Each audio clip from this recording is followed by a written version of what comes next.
മാതാവിന്റെ തിരുനടയിൽ വരുന്നവര് ശാന്തമായി അനുസരണത്തോടുകൂടി തന്നെ ജപമണികൾ ചൊല്ലിക്കൊണ്ട് പ്രാർത്ഥനാ പുരസരം ഭക്തി പുരസരം ജപമാല റാലിയിൽ പങ്കുചേരാവുക. ഈ മുഖ്യ കവാടത്തിലൂടെ പ്രവേശിക്കുന്നവർ യാതൊരു കാരണവശാലും ഈ കവാടത്തിലൂടെ തിരികെ വരാതെ ഇതിന്റെ അകത്ത് തന്നെ 3 കവാടങ്ങൾ തെക്കോട്ടുമുണ്ട്. കവാടങ്ങളുണ്ട് വലതുവശത്തുകൂടെ. ആവേ മറിയ ആവേ മറിയ ആവേ മറിയ ആവേ മറിയ.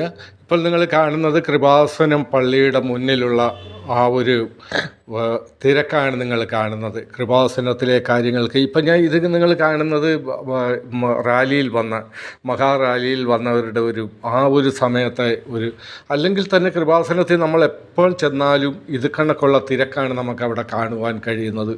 എത്രയോ ആൾക്കാരാണ് എവിടുന്നെല്ലാമാണ് മാതാവിനോട് അവരുടെ സങ്കടം പറയാൻ വരുന്നത്. അപ്പോൾ മാതാവ് അത് കണക്ക് അവർക്ക് വേണ്ടിയിട്ട് അവരുടെ കാര്യങ്ങൾ കേട്ട് അല്ലെങ്കിൽ അവരിൽ കരുണ ചൊരിയും അല്ലെങ്കിൽ കനിവ് മാതാവ് അവരിൽ കാട്ടുന്നുണ്ട്. അവരുടെ കാര്യങ്ങൾ നടന്നു കിട്ടുന്നുണ്ട്. എത്രയോ പേര് ഏതെല്ലാം സങ്കടങ്ങളാണ് മാതാവിനോട് വന്ന് പറയുന്നത്.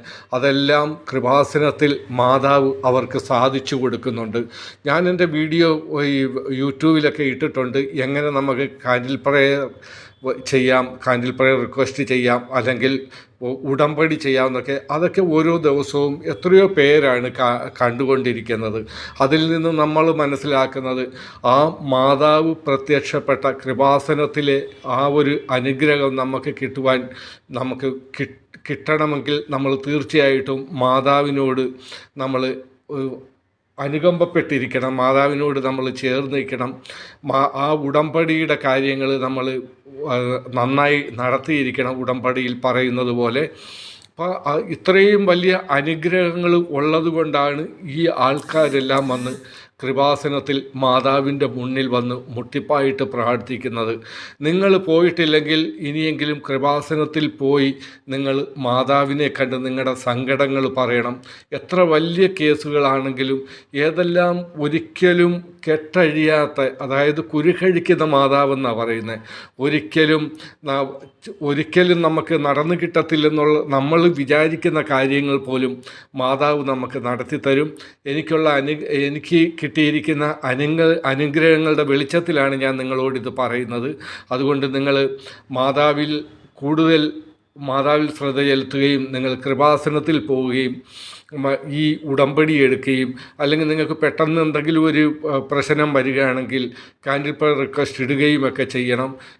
അത് കണക്ക് തന്നെ പ്രാർത്ഥനയിലും ദൈവമാതിനോടുള്ള പ്രാർത്ഥനയിൽ നിങ്ങൾ മുഴുകിയിരിക്കുകയാണെങ്കിൽ മാതാവിലൂടെ ദൈവം നമ്മുടെ യേശുക്രിസ്തു നമുക്ക് നല്ല അനുഗ്രഹങ്ങൾ തരുമെന്നുള്ള ആ വിശ്വാസം എനിക്ക് നല്ലത് കണക്കുണ്ട്. അത് കണക്ക് തീർച്ചയായിട്ടും കൃപാസനത്തിൽ നിങ്ങൾ ഒരിക്കൽ പോയാൽ നിങ്ങൾക്കൊരിക്കലും നിങ്ങൾ എന്നും മാതാവിനെ ഓർക്കുകയും നിങ്ങളുടെ പ്രശ്നങ്ങൾ എന്തെങ്കിലും ഉണ്ടാകുമ്പോൾ മാതാവിനോട് നിങ്ങൾ അത് പറയുകയും ചെയ്യും. തീർച്ചയായിട്ടും നിങ്ങളുടെ കാര്യങ്ങൾ തീർച്ചയായിട്ടും മാതാവ് നടത്തി തരും. പലരും ചിലപ്പോൾ ഒരുപക്ഷെ പറഞ്ഞേക്കാം കൃപാസനത്തിൽ പോയിട്ട് എൻ്റെ കാര്യങ്ങളൊന്നും സാധിച്ചില്ലെന്ന്. തീർച്ചയായിട്ടും അവർ കൃപാസനത്തിൽ ആരുടെയെങ്കിലും വാക്കുകൾ കേട്ടിട്ട് ഒരു പ്രലോഭനത്തിൻ്റെ പേരിൽ അവിടെ പോയതായിരിക്കാം. പക്ഷേ ചെയ്യേണ്ട കാര്യങ്ങളൊന്നും ആ ഒരു രീതിയിൽ അവർ ചെയ്ത് കാണത്തില്ല. പ്രാർത്ഥനയിൽ അവരൊരു മുട്ടിപ്പായിട്ട് പ്രാർത്ഥിച്ച് കാണത്തില്ല. മാതാവിനെ മറ്റുള്ളവർ പറയുന്നതിന് കേട്ട് മാതാവിൽ അവരുടെ ആശ്രയം അർപ്പിച്ച് കാണത്തില്ല. ഇങ്ങനെയൊക്കെയുള്ള കാരണങ്ങൾ വരുമ്പോഴാണ് നിങ്ങൾക്ക് മാതാവിൽ നമ്മൾ എടുത്ത ഉടമ്പടിയോ അല്ലെങ്കിൽ ലൈറ്റ് കാൻഡിൽ പ്രയർ റിക്വസ്റ്റോ ഒന്നും നടക്കാതെ വരുന്നത്. തീർച്ചയായിട്ടും നിങ്ങൾക്കുള്ള കാര്യങ്ങൾ, നിങ്ങൾക്ക് ഇപ്പോൾ പ്രശ്നങ്ങളില്ലാത്തവരാരും ഈ ലോകത്തില്ല. നിങ്ങൾക്ക് പ്രശ്നങ്ങളുണ്ടെങ്കിൽ തീർച്ചയായിട്ടും കൃപാസനത്തിൽ പോയി കൃപാസനം മാതാവിൻ്റെ മുന്നിൽ നിങ്ങൾ ആ പ്രശ്നങ്ങൾ അവതരിപ്പിക്കണം. മാതാവിനോട് നിങ്ങളുടെ സങ്കടങ്ങൾ പറയണം. മാതാവ് തീർച്ചയായിട്ടും നിങ്ങളിൽ കനിഞ്ഞിരിക്കും.